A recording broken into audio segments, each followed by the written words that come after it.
안녕하세요. 김영원 변호사의 이민법. 오늘은 무비자 제도에 대해서 말씀드리겠습니다. 코로나가 한참 기승을 부리던 지난 5월 말 약 33명의 한국 국민이 무비자로 입국하다가 오헤어 공항, 아틀란타 공항 등 주요 공항에서 대거 입국 거절되는 사건이 크게 보도되어서 물의를 일으킨 적이 있습니다.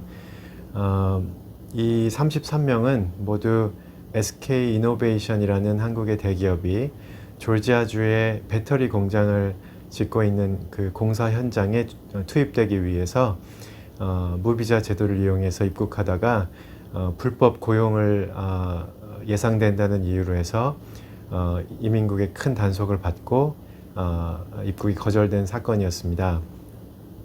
이 사건이 한국에 크게 보도되면서 이 회사가 굉장히 큰 불법을 저지른 것으로 많은 비난을 받고 많은 무리가 있었습니다만, 저는 전문가로서, 이민 전문가로서 이 사건의 저간의 그 상황이 조금 다르게 이해가 됩니다. 오늘 그 부분을 말씀드리려고 합니다.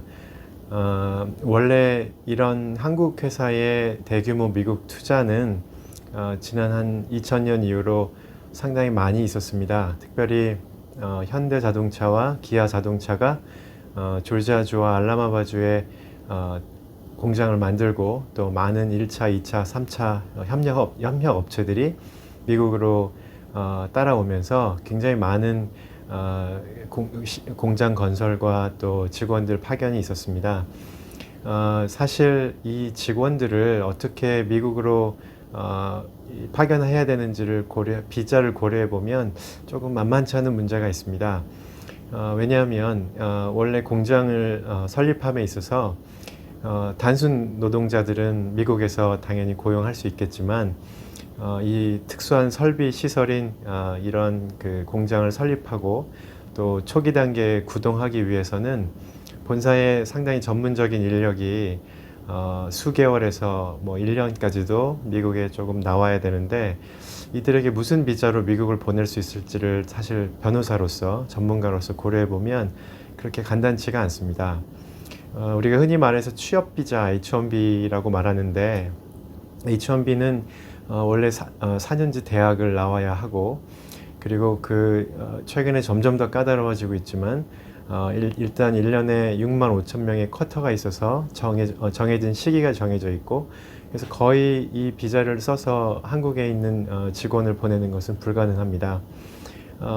주재원 비자로 불리는 L비자는 이 제도의 성격상 이런 현장 근로자가 아니라 매니저 이상, 중역 이상의 이 관리직 임원들, 관리직 직원들에게 주는 비자이기 때문에 우리가 생각하는 상황에 L비자를 나오게 하기 역시 어렵습니다.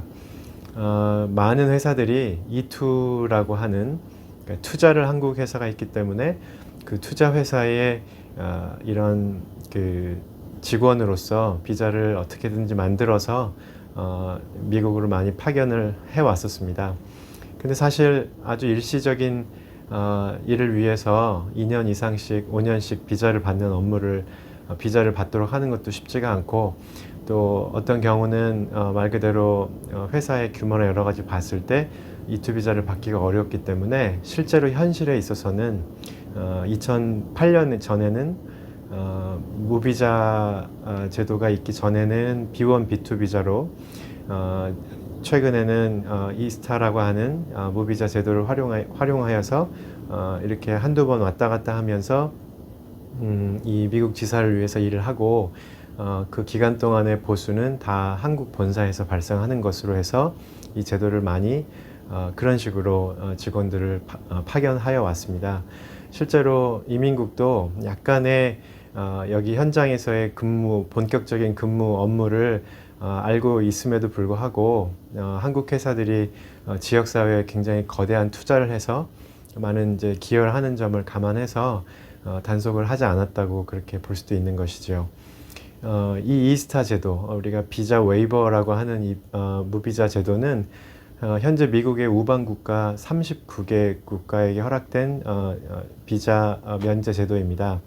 원래 미국의 방문하시려면 B1, B2라고 하는 방문 비자를 불과 12년 전만 해도 미국에 단지 여행을 하기 위해서라도 서울에 있는 대사관에 줄을 서서 비자를 받는 어려운 일들이 많이 있었습니다.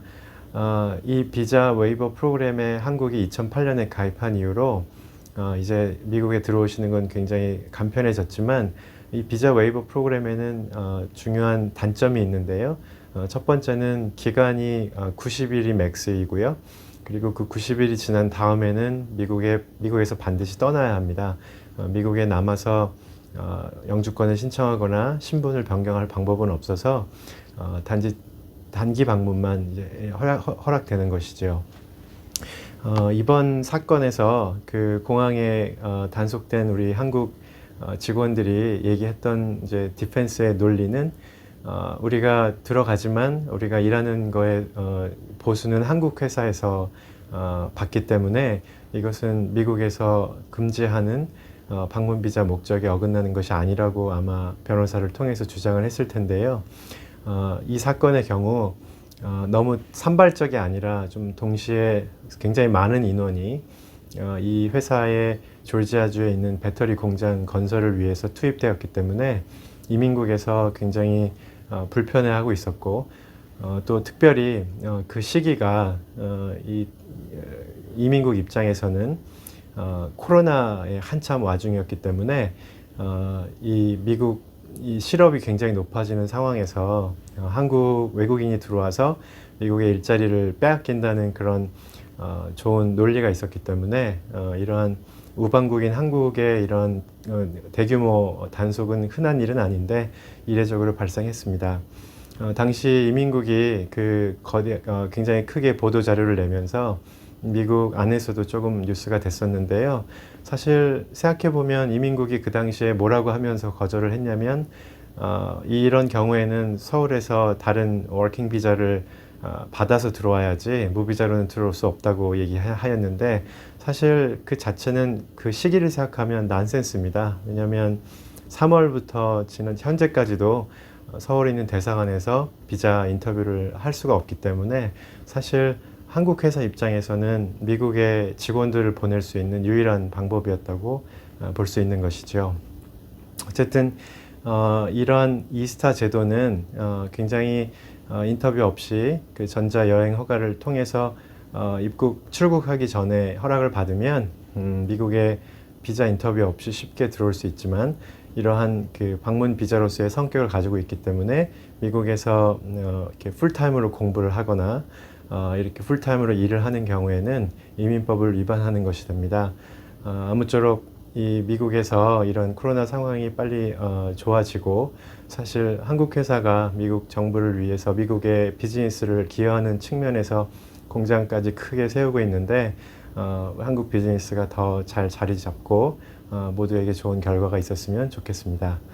오늘은 SK 이노베이션 입국 거절 사건을 가지고 무비자 제도, 이스타, 비자 웨이버 프로그램에 대해서 간단히 말씀드렸습니다.